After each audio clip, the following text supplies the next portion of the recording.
여러분 안녕하십니까? 식스센스 출발합니다. 혼조세가 강했던 시장, 금요일장답게 수급적으로도 조금 불안정했습니다. 코스피는 약보합권으로 2,400 초반대로 내려왔고요. 코스닥은 반대로 강했습니다. 반도체 소부장주들이 시세를 내주면서 코스닥 지수는 상승폭을 키워냈고요. 1.47% 강세로 마감했습니다.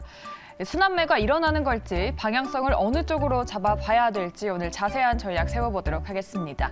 금요일은 두 분과 함께하도록 하죠. 하창원 본부장, 정태근 팀장 나와주셨습니다. 두 분 안녕하십니까? 네, 반갑습니다. 안녕하십니까? 네, 오늘도 냉철한 두 분의 시장 분석 들어보도록 할 텐데요. 주제 먼저 만나보고 오시죠. 네, 우리 정부가 반도체와 바이오 신성장 분야를 육성하겠다고 했죠. 오늘은 반도체와 바이오 짚어볼 텐데요. 이 각각의 전망과 눈여겨봐야 될 이슈 알아보도록 하고요. 또 빠르게 성장하고 있는 OLED 산업도 이야기해보도록 하겠습니다.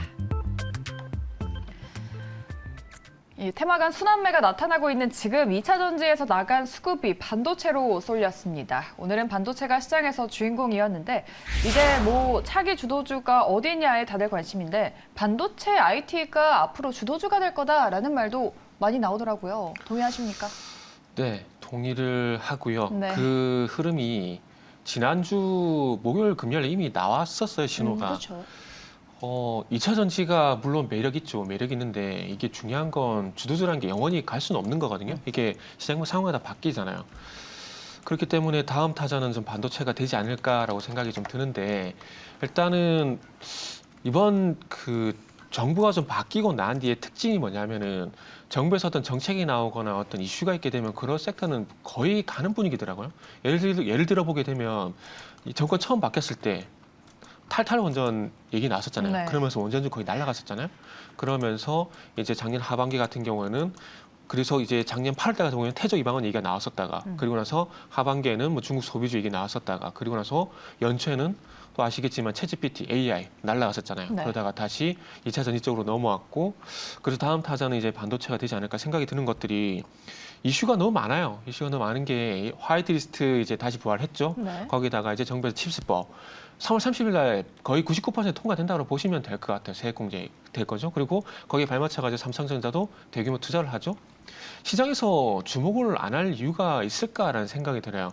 그러니까 아무리 내용이 좋다고 하더라도 제가 다시 한번 강조해서 말씀드리고 싶은 건 시장에서 주목하지 않으면 아무 의미가 없는 거거든요. 그렇죠. 그러니까 예를 들게 되면 모바일 게임이 갈지 안 갈지 지켜봐야 되겠지만 모바일 게임 같은 경우 지금 이제 판호 재개 소식이 나왔지만 시장에서 그렇게 주목을 못 받고 있잖아요. GDC 2023도 있는데. 근데 결국 이런 현상이 나타나는 이유가 뭘까요? 시장에서 주목을 하냐 안 하냐 그 차이인 것 뿐이거든요. 그러니까 이게 어찌 보면 유행이라는 거죠. 시장도 항상 테마는 그냥 저는 유행이라고 이꼴이 유행이라고 생각을 합니다. 그렇기 때문에 그 유행이 반도체 쪽으로 좀 오는 게 아닌가라는 생각이 들고 그리고 이 오는 것들이 서두에 말씀드린 뭐 투자라든지 칩스법이라든지 이런 것들이 어떤 이끌 만한 핑계죠. 그러니까 유행을 시킬 만한 핑계가 있다라는 거죠. 그렇기 때문에 저는 반도체 이번에 한번 기대를 해보고 싶다라는 말씀 드리고 싶네요. 네. 미국 증시에서도 필라델피아가 강했고 엔비디아도 어느새 52주 신고가를 기록 중입니다. 국내 기업들의 주가도 좋았고요. 우리 본부장님도 차기 주도주 반도체 섹터로 보십니까? 가능성이 좀 높지 않을까 싶습니다. 네. 네, 왜냐하면 요번에 마이크론의 상승을 저는 조금 유익 있게 봤거든요. 그래서 5%가 넘게 급등이 나왔죠. 네, 사실 마이크론이 약간의 좀 지표 역할을 해주거든요. 네. 4월 달에 이제 삼성전자의 가이던스도 나오고 할 텐데 이게 마이크론이 이렇게까지 급등이 나올 이유가 물음표가 이렇게 생길 수가 있는 상황이란 말이에요. 근데 이렇게 상승력이 나왔고 그래서 뭐 엔비디아도 좀 같이 좋게 움직였고 이런 기조를 봤을 때 일단은 조금 업황 자체에 대한 기대감이 확실히 좀 살아나고 있는 그런 시그널들이 나와 있는 상황이고 뭐 말씀 주신 것처럼 지금 반도체 쪽에 긍정적으로 볼 수 있는 이슈들이 좀 많이 늘어나고 있어요. 네. 뭐 물론 여전히 수출단이라는 부분들 그리고 요번에 실적은 뭐 그렇게 좋지는 못하겠죠. 그래서 실적에서 한번 방망이를 맞아야 되는 상황이기는 하지만 이거는 이미 사람들이 거의 다 알고 있는 상황이라는 거죠.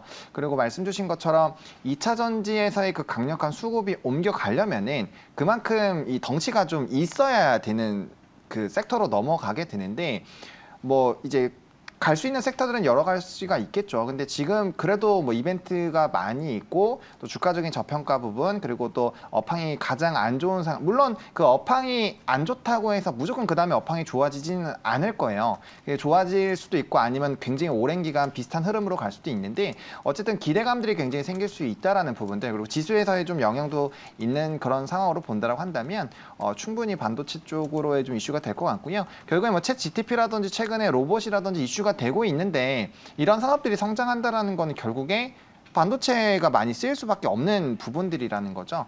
게다가 어쨌든 삼성전자가 아무 생각 없이 증설을 하지는 않을 거라서 그런 이제 투자 관련된 이슈들이 결국엔 하나의 또 트리거로 될 수 있다. 그런 기대감으로 발생이 될 수 있다라고 본다면 충분히 좀 기대를 해보셔도 괜찮지 않을까 생각을 하고 있습니다. 네. 두 분 다 다음 주도주로 반도체 섹터가 유력하다, 가능성이 높다, 전망이 좀 비슷하신 것 같습니다. 우리 시청자분들께서 노수님은 이번에는 반도속 아니겠죠? 라고 또 말씀을 하시는데 그러면은 섹터나 종목을 압축해보면 좋을 것 같은데 대형주가 먼저 가줄지 아니면 중소형주가 좀 치고 나가줄지 어느 쪽으로 보십니까? 일단은 소형주 먼저 봐야 될 것 같아요. 대형주 같은 경우는 결국에는 매출 기여도 이런 것들을 봐야 되거든요. 네. 그러니까 무슨 얘기냐면은 삼성전자, 하이닉스 얘기를 할 수밖에 없는데 어쨌든 1분기 안 좋은 건 맞아요. 안 좋은 거 맞고 그런 기업들은 숫자가 좋아지는 게 확인이 돼야 갈 수가 있는 거거든요. 근데 확인되기 전에 선반영되진 않을까요? 그럴 수 있죠. 그럴 수 있는데 질문의 요지가 어느 네. 쪽이 더 낫냐라고 보게 된다면 시점이 그 소형주가 더 빠를 가능성이 높다라는 거죠. 네. 일단 어쨌든 뭐 투자는 그 이전에 이미 진행이 될 거고 그럼 투자를 하게 되면서 장비 발주 이런 부분들이 있기 때문에 좋을 수밖에 없다라는 거죠. 예를 들게 되면은 그 삼성전자 얘기를 제가 요즘에 상당히 많이 하는데 네. 삼성전자가 이제 M&A를 하려고 하다가 이쪽은 뭐 사실상 포기를 하고 이제 국내 기업들과 협력을 한다든지 육성을 하는 방향으로 완전 바꿨습니다. 그렇게 된다면은 이렇게 국내 기업과 협력을 하게 된다라면은 그 효과가 바로 나타나는 쪽이 소위 말하는 장비 쪽, 그러니까 소부장 쪽이 될 수밖에 없는 부분들이거든요. 그리고 이런 협력을 통해서 나중에 매출로 반영되는 것은 시간차가 발생이 되기 때문에 지금은 원래는 말씀하신 대로 대형주가 먼저 가고 소형주가 따라가야 됩니다. 네. 그런데 지금 전반적인 분위기를 보게 된다라면은 이게 뒤집어져 있는 상황이거든요. 그리고 대형주들 같은 경우는 아시는 1분기 어쨌든 적자 예상되고 있는 부분들이 있기 때문에 숫자가 나아지는 부분들이 좀 나와야 아마 탄력도가 좀 달라지지 않을까 생각됩니다. 물론 그렇다고 삼성전자, SK 하이닉스가 안 간다는 게 아닙니다. 주가 탄력도를 봤을 때 소형주가 더 탈도가 더 좋다라는 것들이죠. 하이닉스도 최근에 보시면 아시겠지만 8만 원 바닥 따지고 어제 반등은 나오고 있거든요. 근데 반등이 약해요. 왜냐하면 시장 영향을 받기 때문에. 그런데 이 시장 영향에서 조금은 소부장들 같은 경우는 자유로울 수가 있기 때문에 주가의 탄력은 대형주보다는 소형주가 더 나을 수가 있다라는 거죠. 그래서 그런 관점에서 보시면 될 것 같습니다. 그래서 오늘 예를 들게 되면은 네. 보세요. 코스피는 0.39% 하락인데 코스닥은 1.47% 상승이 나오잖아요.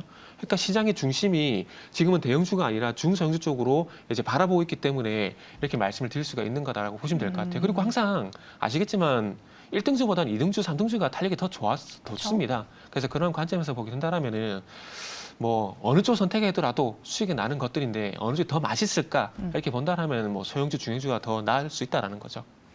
앞서서 뭐 삼성전자도 언급을 해주셨는데 메모리 반도체 투자를 늘릴 거다 그런 예상이 나오면서 좀 삼성전자 투자의 포커스가 맞춰져 있는 종목군들도 올라오는 것 같은데 네. 섹터를 좀 압축해 본다면 삼성전자 향 종목들을 보는 게 좋을까요? 그렇죠. 아무래도 투자 소식 그쪽에서 많이 나오고 있으니까요. 그리고 삼성전자를 바라보더라도 어느 섹터를 선택할지도 달라질 네. 것 같아요. 무슨 얘기냐면은 지금 어쨌든 화이트리스트가 다시 부활을 하게 되면서 그동안 어쨌든 그 화이트리스트 배제가 되게 되면서 어쩔 수 없이 소재 부분을 R&D라든지 그리고 인건비라든지 이런 거 들어갈 수밖에 없었거든요. 그런데 이제 거기에 하지만 이제는 분위기가 바뀌어가지고 아시겠지만은 일본 쪽에서 뭐 이 포토레스트 포함한 소재를 들여올 수가 있잖아요. 그러면 이 들여오게 되게 되면서 이전에 진행하려고 했었던 뭐 개발비라든지 이런 것들이 세이브가 되게 되면서 그거를 시설 투자 쪽이라든지 생산량을 늘릴 수 있는 쪽으로 진행이 될 수가 있다는 거죠. 그렇게 본다면 이제 메모리 쪽 같은 경우는 이제 새롭게 또 투자를 하게 되면서 생산량을 늘리고 생산 설비를 늘리게 되면 장비주를 볼 수가 있는 것들이고 그리고 이 삼성전자가 좀 전에 말씀했지만 IP라든지 DSP 쪽 기업들과 협력을 진행하게 된다. 그럼 IP 쪽 보게 되면 IP, DSP 쪽 보게 되면 뭐 넥스트칩이라든지 코아시아라든지 이번에 차량용 반도체 같은 경우는 이제 코아시아하고 거의 같이 진행한다 보시면 될 것 같아요. 그래서 코아시아라든지 뭐 가온칩스, 뭐 넥스칩 이런 종목을 볼 수가 있는 것들이고 그리고 어쨌든 이런 협력을 진행하게 되면서 이 IP라든지 DSP 쪽 같은 경우는 이제 방금 말씀드린 기업들이 진행을 하게 될 거고 삼성전자는 결국 파운드리를 강화하게 될 건데 파운드리를 강화를 하게 되면 거기 또 이제 이익을 보는 회사들이 또 오사텍 같은 기업들. 그러니까 제가 요즘에 밀고 있는 기업인 SFA 반도체 같은 기업들이 될 수도 있고 PSK 같은 기업들도 될 수가 있다는 거. 한미 반도체도 마찬가지고요. 그래서 어느 쪽을 바라 이거는 내가 중국집에 가가지고 내가 짜장면 먹을까 울면을 먹을까 짬뽕을 먹을까 거기에 대한 선택에 따라 틀려지는 거지. 아마 전반적으로 이제 뭐 짬뽕이 됐던 짜장면이 됐던 다 맛있게 본다라면은 어느 걸 선택하느냐 본인의 어떤 성향에 따라 틀려진다라고 보시면 될 것 같습니다. 근데 여기서 가장 중요한 건 뭐냐면 네. 제가 아무리 뭘 좋다고 하더라도 시장에서 가장 먼저 튀어나간 놈이 제일 좋은 놈입니다. 그래서 그 종목만 잘 고르시면 돼요. 오늘 한번 예를 한번 들어보게 되면 네. 오늘 올레디 이슈 나오게 되면 주성 엔지니어링이 19% 상승 나오잖아요. 크로바이텍도 막 15% 상승이 나오고요. 그러니까 이런 것들이 시장에서 찜한 대장이라 볼 수 있는 거죠. 그러니까 이런 것들 잡게 되면 적어도 수익은 확보가 되고 어느 정도 모을 건가 여기에 대한 고민만 하면 된다는 결론이죠. 네, 알겠습니다. 좀 반도속이 안 되기 위해서 우리가 좀 집중해 볼 만한 섹터와 종목들 어느 쪽인지 궁금해하셨을 텐데요. 저희가 한번 전략을 자세하게 짜봤습니다. 반도체에 대한 이야기 나눠봤고요. 두 번째로 바이오도 오랜만에 짚어보도록 하겠습니다. 우리 정부에서 펀드를 조성해서 바이오를 지원한다고 하지만 미국도 바이오 공급만 전쟁을 선언했다고 합니다. 이것이 악재가 되는 거지. 오늘은 바이오가 부침을 겪고 있는데 바이오 주주분들은 좀 소외된 느낌이 드실 것 같은데 왜 이렇게 바이오가 좀 유독 힘을 못 쓰는 걸까요? 아무래도 뭐 코로나 기간 때, 그러니까 바이오주들이 항상 크게 주가의 상승력이 나올 때는 네. 이 마일스톤, 뭐 기술 수출 이런 것들이 터져 나왔을 때 혹은 임상에 대한 결과들이 임박을 했을 때 네. 이럴 때 좀 많은 시세가 분출이 되는데 뭐 다들 아시겠지만 코로나 기간이 3년 동안 지속이 됐죠. 그리고 그 사이에 사실 임상을 원활하게 진행을 하기가 어려운 상황이었고 그러다 보니까 신약에 대한 기대감도 굉장히 좀 많이 꺾여 있는 상황이고 뭐 이벤트들이 자꾸 죽죠. 그러다 보니까 연초마다 있었던 그런 뭐 대규모 이런 회의가 있더라도 사실 좀 소외가 되고 움직이는 종목이 그렇게 별로 없었잖아요. 그러니까 그러다 보니까 아무래도 좀 시장에서 관심도들이 좀 벗어나고 있다라고 보시면 될 것 같고 뭐 그렇기 때문에 오히려 나중에는 가격적인 메리트까지 부각이 되면서 보다 매력적인 부분이 될 수 있겠지만 네. 지금 정부에서 최근에 정부 정책이 나왔었죠. 뭐 이제 1조 이상의 그런 이 큰 신약을 만드는 개발하는 부분에 대한 지원이라든지 뭐 여러 가지 지원들이 나왔는데 그건 이제 셀트리온 그룹주들이 좀 강하게 올라가는 계기가 됐었던 것 같고요. 네. 나머지 종목군들은 사실 아직까지는 그렇게 막 크게 좋은 흐름들이 나타나고 있지는 않아요. 뭐 기본적인 약값들이 올라갔었던 그런 뭐 긍정적인 이슈가 있어도 앞서 얘기해 주신 것처럼 좋은 이슈가 있어도 시장에서 관심을 갖지 않으면 주가의 상승이 나오기가 어려운 상황이거든요. 근데 이번에 어쨌든 이 바이든 정부에서 5년 내로 약 원료의 25%를 자급 목표를 했기 때문에 이게 중국 쪽의 비중이 굉장히 높다라고 합니다. 그래서 거기에 따른 또 얘기가 나오게 되면은 아무래도 좀 부담스러울 수 있는 환경은 좀 마련이 될 수 있겠다. 라고 보시면 좋을 것 같고 그렇기 때문에 만약에 바이오 쪽에서 요번에 좀 접근을 하신다면은 신약이나 이런 개발 쪽보다는 CMO라든지 CDMO 쪽으로 좀 관심을 가져보시면 그래도 그 안에서의 좀 해법이 될 수 있지 않을까라는 생각이 좀 들거든요. 물론 당연히 신약에 대한 이벤트가 있는 종목군들은 우리가 관심 있게 봐야 되겠지만 이런 전반적인 업황이 바뀌고 있는 부분들에서는 조금은 이런 이 바이오 쪽에 관심이 있으신 분들은 한 번에 또 시나리오들을 세워보실 필요가 있지 않을까 정리드리겠습니다. 네.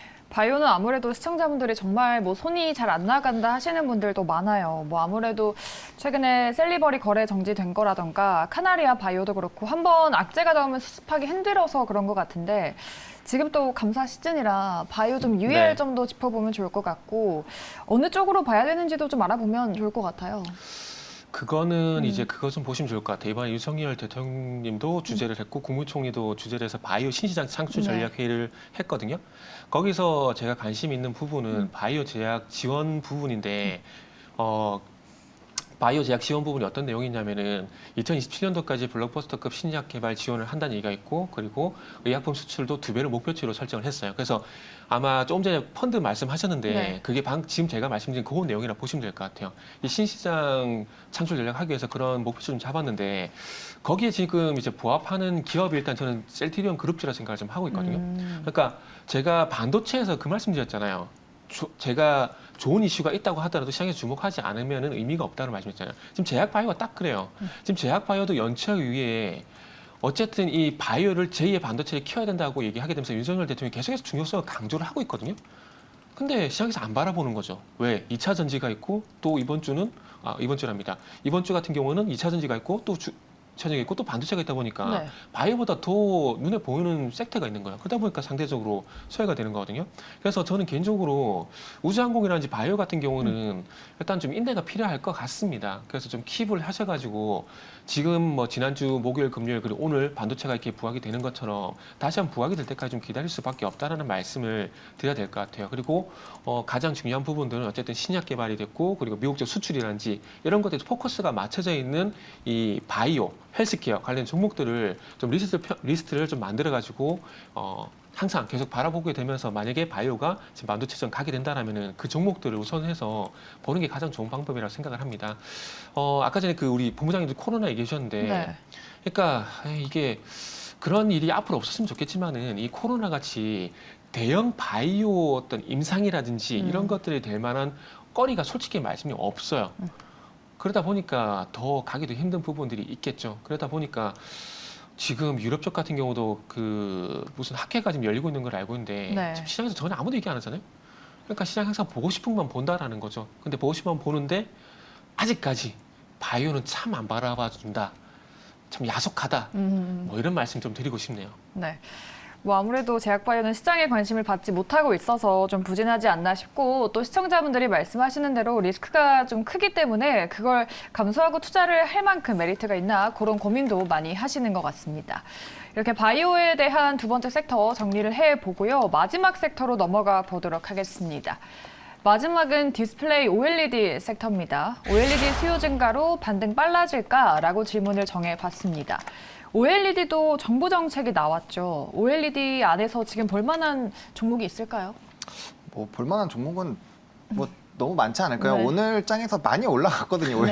OLED 관련된 종목군도 많이 올랐고, 그다음에 이쪽은 뭐 이전에도 비슷한 질문이 있어서 한번 네. 말씀을 드린 것 같은데 산업의 규모 자체가 커지고 있어요. 그러니까 예전에는 뭐 휴대폰이라든지 일부 쪽에 활용되던 게 지금 IT 쪽에서도 활용도가 많이 넓어지고 있고 뭐 전장용이라든지 뭐 특히나 이제 XR 쪽에 대한 이슈가 점점 커지면 커질수록 이 올레도스 쪽 또 굉장히 강해질 수밖에 없거든요. OLED 쪽. 그래서 그런 방향으로 본다라고 한다면 앞으로의 수요도는 정말 엄청나게 늘어날 수 있지 않을까라고 보고 있고요. 그런 관점에서 봤을 때 충분히 기대감이 형성이 되는 거죠. 왜냐하면 기존에 있었던 시장보다 외형 성장이 나오면서 전체 캐파가 확대가 되고 있는 상황이어서 거기에 따른 기대감은 굉장히 있을 수가 있고 또 삼성에서 또 투자 관련된 이슈가 있었기 때문에 보다 더 강력한 트리거가 될 수 있다라고 보여지거든요. 게다가 이런 뭐 이 과거에 또 가격 경쟁이라든지 또 LCD 부분들이 좀 좋지 않았었던 부분들이 있어서 그런 거 사업 처리하고 하면서 좀 어려움을 겪었고 그에 따라서 주가의 위치 에너지는 지금 거의 최하위 단위에 있다라고 보시면 될 것 같아요. 그런 상황이다 보니 가격적인 메리트도 충분히 있는 상황이고요. 또 관련돼서 뭐 사실 언급할 수 있는 종목군들도 굉장히 많이 있기 때문에 그냥 그쪽 관련된 사업만 하는 종목군도 오늘 다 올랐다고 보시면 될 것 같아요. 그래서 충분히 관심 있게 보셔도 될 것 같고 일정 라인 이상으로는 뭐 상방은 많이 열려 있다라는 관점으로 전 OLED 쪽을 굉장히 지금 긍정적으로 보고 있는 상황이어서 전반적으로 좋다로 좀 정리를 드리겠습니다. 네, 지난주에 뭐 선익 시스템이나 코세스 종목들 말씀 주신 이후로 상승이 조금 나왔죠. 우리 대니님께서 뭐 디스플레이 소재도 괜찮게 오르고 있다. 덕선이도 간만에 오르네요라고 말씀을 하시는데 간만에 오르고 있다면 이제 반등의 시작으로 보고 투자를 지금 시작해봐도 될까요? 이제는 가야 되지 않을까라는 생각이 좀 들어요. 네. 또 갈 수밖에 없는 이슈가 있고요. 이제 아시겠지만은 디스플레이 같은 경우에도 삼성 디스플레이가 이제 4월 초에 이제 또 투자 전략 이 발표를 하는데 거기에도 윤석열 대통령도 참석을 하시거든요. 네. 거기서 두 가지만 보시면 돼요. 8.7인치 OLED 투자 그리고 올레도스 이 두 가지를 보시면 되는데 이게 지금 할 수밖에 없는 상황입니다. 일단 올레도스 쪽 같은 경우는 아무래도 XR 기기 이게 출시가 예정이 되어 있는 상황이기 때문에 이 XR 기기 같은 경우는 기존 OLED가 아니라 올레도스가 들어가요. 이게 아시겠지만은 그 XR 기기 같은 경우 눈하고 거리가 상당히 가깝거든요. 그렇기 때문에 초고화질로 가야 됩니다. 근데 기존 OLED는 그게 힘들다 그러더라고요. 그러다 보니까 반도체 웨이퍼 기반 위에 OLED를 증착하는 이 올레드스를 할 수밖에 없는 상황인데 지금 이제 아산의 A2 라인에 이제 파일럿 그 라인을 구축했어요. 구축해가지고 올 연말에는 이제 양산에 들어가는 목표를 하고 있는데 그럴 수밖에 없는 것들이 XR기가 이제 삼성전자가 내년 초에 이제 예정이 돼 있는 상황이거든요. 네. 그 계획을 맞추려면은 어쨌든 지금 올레드스를 빨리 개발을 해야 됩니다. 그렇기 때문에 그거 관련돼 가지고 저 어저께 뭐 다른 프로에서 말씀드린 라운텍 같은 것들 이런 것들 한번 보시면 좋지 않을까 생각이 들고 그리고 지금 삼성 디스플레이 이제 올레드스 투자 파일럿 공정 관련돼 가지고 장비를 AP 시스템하고 SFA가 지금 장비를 납품했어요. 네. 근데 지금 AP 시스템 같은 경우는 주가가 괜찮은데 SFA 같은 경우 주가가 좀 그렇게 좋지는 않은 상황이거든요. 그리고 그 외에 또 관심 있게 보셨으면 좋겠다고 생각되는 종목이 ICD. 요 종목도 한번 같이 좀 보셨으면 좋겠습니다. 어쨌든 삼성 디스플레이가 이제 8.7세대 투자라든지 올레드스 때문에 협력업체들한테 지금 장비 발주를 했어요. 장비 발주를 했는데 아마 방금 말씀드리는 기업들이 거기에 대상에 좀 보시고 저도 이 리스트를 좀 많이 보려고 하고 찾아보려고 하고 있는데 일단은 지금 기억나는 기업은 요렇게 정도 생각이 나거든요. 라운텍하고 에이피시스템하고 ICD 요게 좀 기억이 나요. 그래서 요거 보시면 좋을 것 같고 그리고 8.7세대 같은 경우에는 내년 초에 또 아이패드가 출시가 되는데 그 네. 아이패드에 OLED 패널이 적용이 돼요. 그래가지고 11인치 같은 경우는 삼성 디스플레이 공급을 하고 11인치, 13인치 같은 경우는 LG 디스플레이가 공급을 해요. 그러다 보니까 수요처에서 패널을 하겠답니다. 그럼 삼성 디스플레이는 할 수밖에 없는 거죠. 아니 무조건 해야죠. 네. 그렇기 때문에 어쨌든 시장에서 애플 이슈가 나오게 되면 관심이 되게 많잖아요. 그래서 어쨌든 앞으로 이제 XR 기기도 나오게 되고 하게 되면은 올레드 패널도 써야 되고 그리고 이제 스마트폰에서 이제 태블릿이죠. 태블릿 쪽하고 이제 맥북, 노트북이 계속 넘어가게 될 건데 대형화가 계속 진행이 돼야 되거든요. 그래서 그런 이슈를 보게 된다라면은 그 핑계로도 아마 OLED가 좀 움직여 주지 않을까라는 말씀을 드리고 싶어요. 그러다 보니까 시간차를 두고 보게 된다면 메타버스도 시간차를 두고 아마 가지 않을까 그런 말씀도 좀 드릴 수가 있을 것 같고요. 그래서 어쨌든 시장에서 어쨌든 삼성전자가 삼성 디스플레이가 테마를 만들고 있다 이런 말씀을 좀 드리고 싶네요. 네. 뭐 오늘도 애플이 OLED 수급 문제에 다다라서 삼성 디스플레이에 뭐 주문을 했다라는 뉴스도 나왔었죠. 종목도 몇 가지 찝어주셨으니까 투자 판단에 참고해 보시면 좋을 것 같습니다. 저희 다음으로는 종목별 전망도 들어보도록 할 텐데요. 오늘 어떤 특징주가 올라왔는지 함께 보시죠.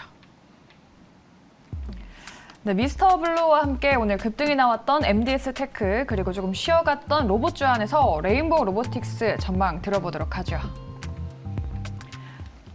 네, 첫 번째 종목은 미스터 블루입니다. 일본 아마존 웹툰 서비스에 웹툰을 독점 공급한다는 소식이 나오고 오늘 18% 넘게 급등했지만 조금은 상승폭을 줄이면서 마감했습니다.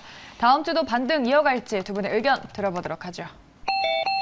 네, 본부장님은 반등을 이어간다, 팀장님은 아니다라고 해주셨어요. 반등을 이어갈 만큼의 모멘텀이 아니라고 보십니까? 이렇게 독점 공급 소식이 나오고 네. 이 종목이 가려면은 개인적으로 오늘 이 종목은 거의 상한가에서는 가야 된다라고 봐요. 9% 상승은 좀 너무나 아쉽다는 네. 말씀을 좀 드리고 싶어요. 어쨌든 이게 웹툰 관련주로 봐야 되는 상황인 거잖아요. 근데 지금 웹툰 관련주 같은 경우 DNC 미디어도 그렇고 그 여타 웹툰 관련주도 보게 되면은 흐름이 그렇게 괜찮지가 않습니다. 일단은 종목이 가려면은 좀 전에 반도체 우리가 얘기 나눴던 것처럼 네. 업종 전체적으로 주도주가 되게 되면 쭉 가거나 아니면은 업종이 좀 안 좋다면 종목 자체로 가려면은 종목 자체든 시세도 강력하게 붙어줘야 돼요. 근데 지금 미스터 블루 같은 경우에 장중에 18% 올랐다가 도리어 상승을 깎아먹잖아요. 물론 제가 틀릴 수도 있습니다. 네. 제가 틀릴 수도 있겠지만은 좀 서두에 말씀드렸듯이 독점 공급 이슈가 나왔다라면은 이 이슈로 인해 가지고 적어도 상한가는 붙여줘야 아니면 20% 이상 상승이 나와야 조금 시세 탄력이 강하게 나올 수가 있다라는 거죠. 그러다 보니까 오늘 9% 상승이면은 정말 아쉽게도 단기 상승에 좀 끝이 날 가능성이 있지 않을까? 그런 관점에서 저는 좀 해석을 좀 하다 보니까 아무래도 좀 X를 선택할 수밖에 없을 것 같아요. 물론 단기 반등도 반등이지 않느냐 이렇게 말씀하시는데 네. 이게 OX를 그러니까 세모 말고 OX를 선택해야 되다 보니까 일단은 뭐 추세적으로 이렇게 해서 가느냐 못 가느냐 이렇게 좀 판단했거든요. 그러다 보니까 추세적인 판단은 좀 힘들지 않을까라고 생각하다 보니까 일단 X를 선택하게 됐습니다. 독점 공급 이슈만큼의 주가 시세를 내지 못했다, 조금 소외되지 않았나, 그래서 노를 두셨고요. 본부장님은 그럼 말씀하신 단기적인 반등 정도로 보고 계실까요? 일단은 좀 그렇죠. 왜냐하면 컨텐츠 섹터가 전반적으로 좀 눌림 현상이 나오고 있는 상황이어서 네. 뭐 한참 핫했잖아요. 그러다 보니까 약간은 좀 쉬어가는 움직임이 나타나고 있는데 제가 동그라미를 한 이유는 네. 이게 갭상승을 하면서 그때 이제 뭐 여러 가지 이벤트들이 붙으면서 주가 뭐 무상증자 이슈도 있었죠 하면서 슈팅이 나왔었던 종목인데 갭을 메운 다음에 첫 거래량 동반한 급등이 나와서 저는 약간의 좀 추세 전환의 이 기본이 되지 않을까 기반이 되지 않을까라고 보고 있고요. 네. 우리나라 웹툰이 이제 유럽 지역까지도 좀 돌파를 작년부터 해왔습니다. 근데 사실 그쪽 지역이 이런 뭐 만화나 이런 쪽은 거의 뭐 명가라고 보시면 될 것 같거든요. 그런 쪽에서의 좀 글로벌적인 수요가 굉장히 높아지고 있고, 뭐 일본 같은 경우도 계속적으로 점유율이 높아지고 있는 상황이에요. 그래서 앞으로 저는 컨텐츠는 앞으로 굉장히 성장을 많이 할 거라고 보고 있는데, 다들 아시겠지만 최근에 굉장히 핫하게 이슈가 되는 드라마들의 대부분이 웹툰 기반 네, 혹은 맞아요. 소설 기반으로 이제 IP화 한 것들이 정말 대박이 많이 나거든요. 그리고 이 2000년대 초중반 때가 정말 이 소설계의 르네상스라고 저는 생각하고 있어요. 그때 진짜 명작 엄청나게 많이 나왔는데 그때 나왔었던 것들이 다시 재개발되면서 이런 컨텐츠화가 많이 되고 있거든요. 그래서 그런 관점에서 본다면 충분히 턴을 할 수 있는 기회가 될 수 있지 않을까라고 보고 있고, 뭐 최근에 이제 만화진흥법 개정안도 있었거든요. 그래서 원래는 웹툰이 만화로서 인정을 못 받았는데 네. 그걸 또 받아냈습니다. 그리고 웹툰 시장 같은 경우는 보시는 분들도 아시겠지만 이게 뭐 쿠키 같은 거 계속 구울 수밖에 없거든요. 네. 네, 그래서 그런 관점에서 봤을 때 저는 컨텐츠라는 이 IP로 원재료만 보더라도 충분히 그런 쪽에서 부각이 더 받지 않을까. 왜냐면 OTT 경쟁이 계속적으로 심화가 되고 있어서 그런 좀 큰 그림으로 봤을 때 단순히 독점 계약 때문에 좋다라고 말씀드리기보다는 이런 차트적으로서는 앞부분에 말씀드린 부분들 그리고 이제 기본적 분석으로는 지금 뒷부분에 말씀드린 걸 좀 참고를 해보시면 좋을 것 같습니다. 네. 웹툰 관련주 미스터 블루에 대한 두 분의 다양한 의견 들어봤습니다. 참고해 보시면 좋을 것 같고요. 두 번째 종목은 MDS 테크입니다. 이 AI 반도체 모멘텀을 받기도 하고 자율주행 쪽으로도 힘을 받으면서 강하게 올랐습니다. 20% 넘게 올랐는데 과연 한 번 더 올라가 줄 수 있을까요? 네, 두 분 다 예스라고 주셨어요. 좀 고점이라 부담스럽다라고 하실 줄 알았는데 접근해도 되는 자리일까요? 저 AI를 굉장히 좋게 보고 있어가지고. 네. 네, 저는 뭐 위치 에너지 상관없이 이쪽이 계속 커지고 있고 네. 특히나 뭐 엔비디아도 굉장히 좋았고 뭐 이 그림을 봤을 때 이쪽 산업은 계속적으로 성장이 나올 수밖에 없다라고 생각하고 있거든요. 물론 과하게 뭐 종목군들이 올랐죠. 뭐 텐베가 오른 종목군들도 있고 하지만 이 산업이 이제 막 들어오기 시작을 했고 선풍적으로 늘어나고 있는 상황이다 보니 뭐 이런 AI 반도체 관련된 부분이라든지 기타 부분에서 좀 좋은 모습이 나타날 것 같고요. 네. 이 회사가 하고 있는 이 인베디드 이 아이템이라는 것 자체가 뭐 자동차, 기계 로봇, 뭐 그다음에 AI 솔루션 굉장히 다양하게 활용도가 있거든요. 그래서 그런 부분에서 봤을 때 전 충분히 더 기대감을 받을 수 있을 것 같고요. 또 이런 자리에서 폭발적인 거래량이 또 터져 나오면서 사실 상승력이 나왔기 때문에 전 네. 뭐 단기적인 뭐 2, 3일 정도의 조정은 나올 수 있겠지만 뭐 추가적인 상승력 충분히 가능하다라고 보고 있고 뭐 실적이나 이런 부분들은 최대 주주 변경에 따라서 되는 거니까 공시 나와 있거든요. 그건 한번 체크해 보시면 좋을 것 같습니다. 네. AI를 정말 좋게 보고 있다. MDS 테크에 대해서는 두 분 다 예스 의견 주셨다는 점 참고해 보시기 바랄게요. 마지막은 로봇주 중에서 레인보우 로보틱스를 꼽아봤습니다. 그동안 정말 많이 올랐는데요. 하락 후 재상승 나올지에 대해서 두 분께 여쭤봤습니다. 레인보우 로보틱스는 두 분 다 노를 주셨어요. 로봇주가 조정 주다가 또 갈 것 같아서 이런 고점대 있는 종목은 조정 나올 때 사야 되지 않나 싶었는데 네. 노를 두셨습니다. 솔직히 어디까지 갈지 모르겠는데 지금 2차 전지도 잘 가다가 좀 약간 좀 시들해지는 분위기잖아요. 네. 로봇도 좀 그렇지 않을까라는 생각이 들어요. 물론 이슈가 없는 건 아닙니다. 있어요. 그러니까 아까 전에 뭐 우리가 방송에서 삼성 관련해서 얘기도 했었지만은 어쨌든 하반기에 삼성전자에서 아시겠지만은 그 웨어러블 로봇이 나올 거거든요. 헬스케어 관련돼 가지고 그렇게 본다라면은 이슈는 분명히 있습니다. 그런데 레인보우 로보틱스가 일단은 어쨌든 삼성전자 지분 투자를 받았던 호재가 있긴 하지만 네. 그럼에도 불구하고 항상 이런 자리가 나오면 고민이 돼요. 이게 더 가는 게 맞나? 지금 사야 되나? 그러니까 지금 네. 사야 되나?